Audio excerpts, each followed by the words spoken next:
The band, $1 million value. It's automatically putting me in a power position. Simple as that. Trust me, and more of this coming.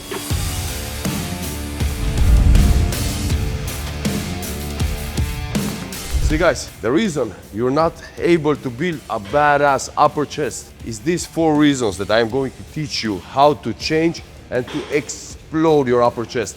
This is the hardest part on the chest to build. And when you lock that in, your chest starts looking perfectly built. And it's the easiest part in your chest to train when you know how to do it.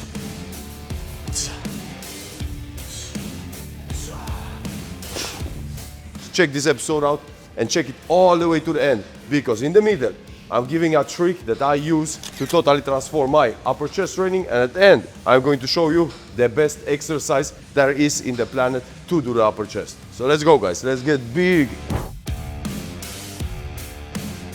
So mistake number 1 is that your thoracic spine, that means the middle part of your spine, is crunched together. You're standing like this. This is messing your power position up, and this is messing your upper chest gains. You see my chest is totally relaxed. And now look at the difference when I extend my thoracic spine. This part of the chest automatically even looks bigger. Now you can never train your upper chest in this position. How do you fix it?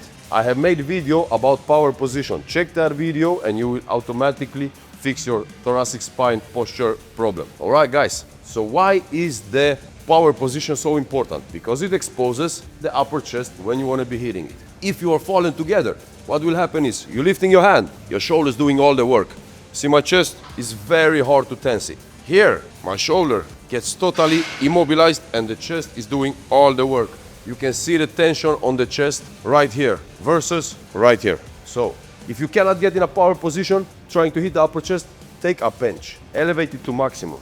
Put your thoracic spine, that means the middle, in between your shoulder blades, and lean back. Now you are pretty much in a power position. And now you start training and hitting those upper chest flies. You will probably have to go down in weight, because this will take away the power that the shoulder has been giving you when you have been training your upper chest before. So it will be a total different exercise. Go down in weights. Trust me, the gains will be bigger and you will catch up. And this is how it looks when you're actually going.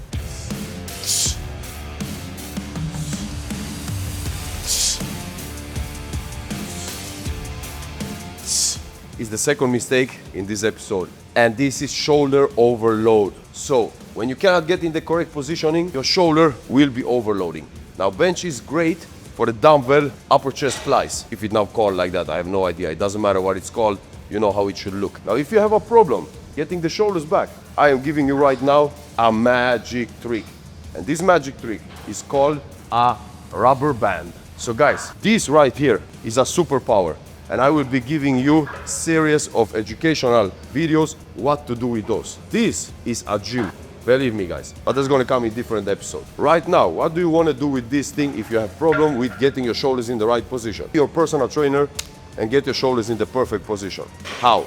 Simple as hell. Take it, you twist it, you bend it. Grab it like this. Put it on one shoulder, like you're putting a t-shirt on, put your hand in the other shoulder. What just happened? Bam! It's pulling my shoulders back. I can still get shoulder rounded, but it's just uncomfortable. It's automatically putting me in a power position. Simple as that. And now, you start training your upper chest. So let's do a set.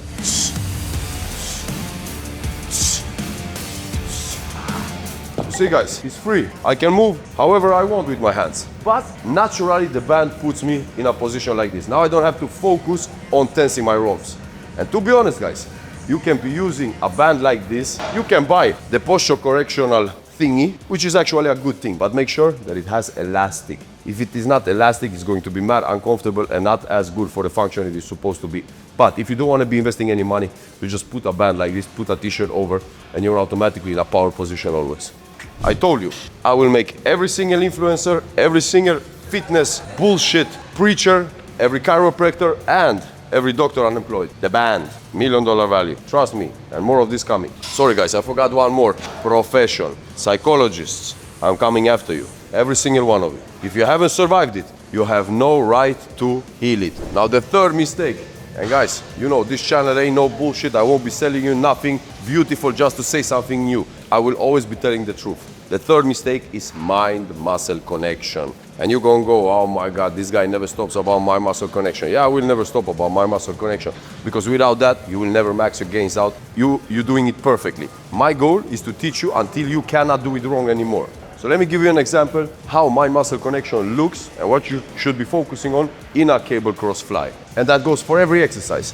But right now I'm showing you in a fly. So you see, you can be stretched out, you can start moving, and you can kinda tense here, right? Movement, kinda tense. Or you can have your muscles maximally stretched out, tensing them. Do you see the difference? Relax, tense, that is now mind-muscle connection. And throughout the whole movement, I am tensing them. So now guys, what is the difference between a normal upper chest and one with a mind-muscle connection? Well, that is that I'm connecting the muscle before I start the movement. So I can move and kind of tense here at the top. Here I'm feeling nothing. Here I start feeling a little bit of tension. This is a normal cable cross fly. Now to max this out and to connect your muscles, you tense your muscles before you start lifting.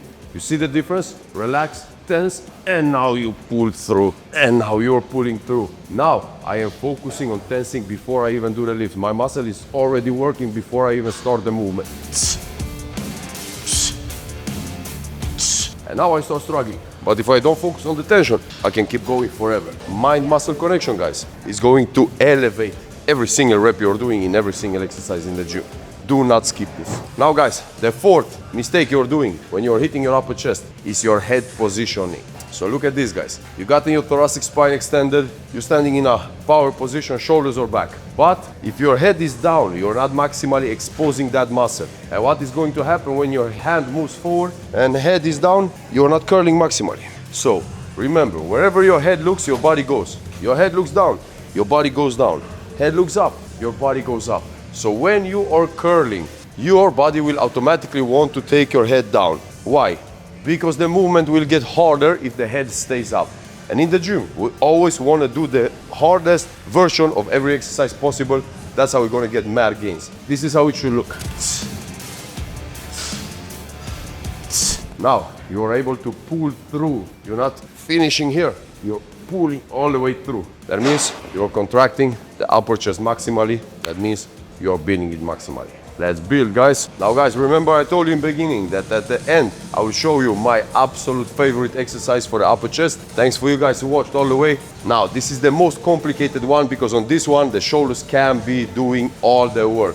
So if you don't have everything that I've been teaching in this episode locked in, try it, but you won't be able to feel the upper chest. But you want to perfect every single angle, every single thing that I've been teaching here to be able to do this exercise, because this is the upper chest killer. Your hands want to be laying down. The dumbbell will be in between your hands. So you're grabbing the dumbbell like this.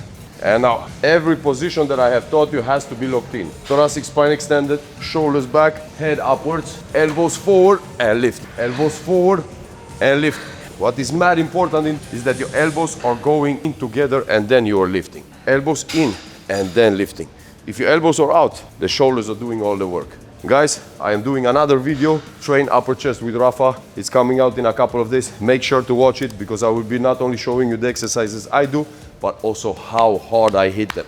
Because remember, guys, locking your technique. But if there is no intensity, if there is no intention, if you're not giving it all, you will never grow maximally. So keep watching and share this channel to everybody you know. Guys, help us grow as we are helping you to grow.